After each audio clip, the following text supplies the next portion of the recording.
More than a year, that's what this individual tried to do until he was terminated by Twitter and their new CEO this past January. Last month, this individual released a whistleblower disclosure detailing a number of alarming allegations about Twitter's security practices. Without objection, his disclosure will be entered into the record. That whistleblower's name is Peter Zatko, or as he's more commonly known, Mudge. Mudge, thank you for joining us. You are here pursuant to a subpoena, not because you were opposed to appearing before the committee, but so the public can hear the details of your disclosure. You've alleged a number of security flaws and weaknesses within Twitter, flaws that may pose a direct threat to the safety and privacy of Twitter's hundreds of millions of users, as well as America's national security. The story actually began in 2011 when the FTC, the Federal Trade Commission, first concluded that Twitter was playing fast and loose with user data. They found that Twitter had, quote, deceived customers and put their privacy at risk by failing to safeguard their personal information.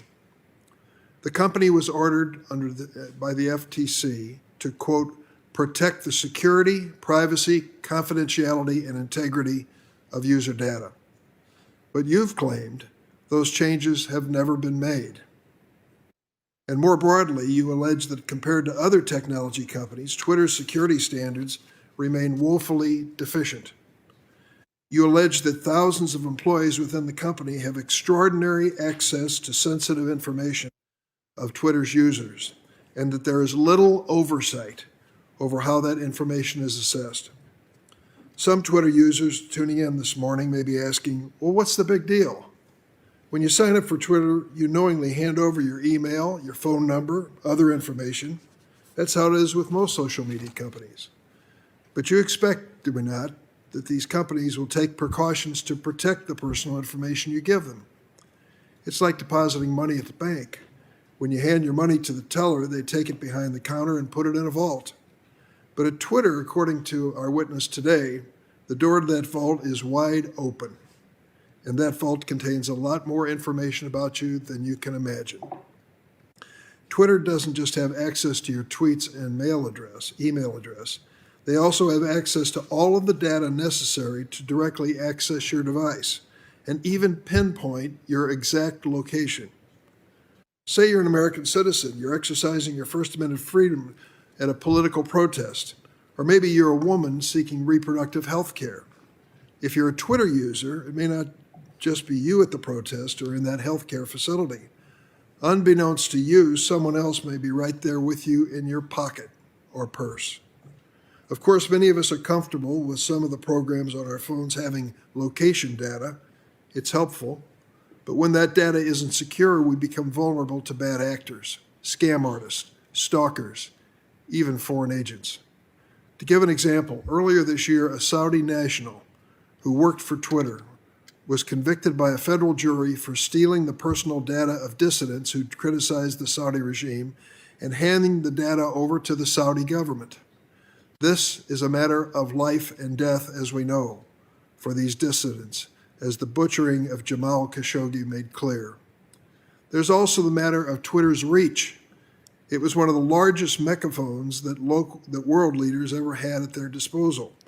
We've already seen what can happen when small-time hackers break into Twitter accounts belonging to government officials. But what if? What if next time it isn't two teenagers trying to pull a crypto scam?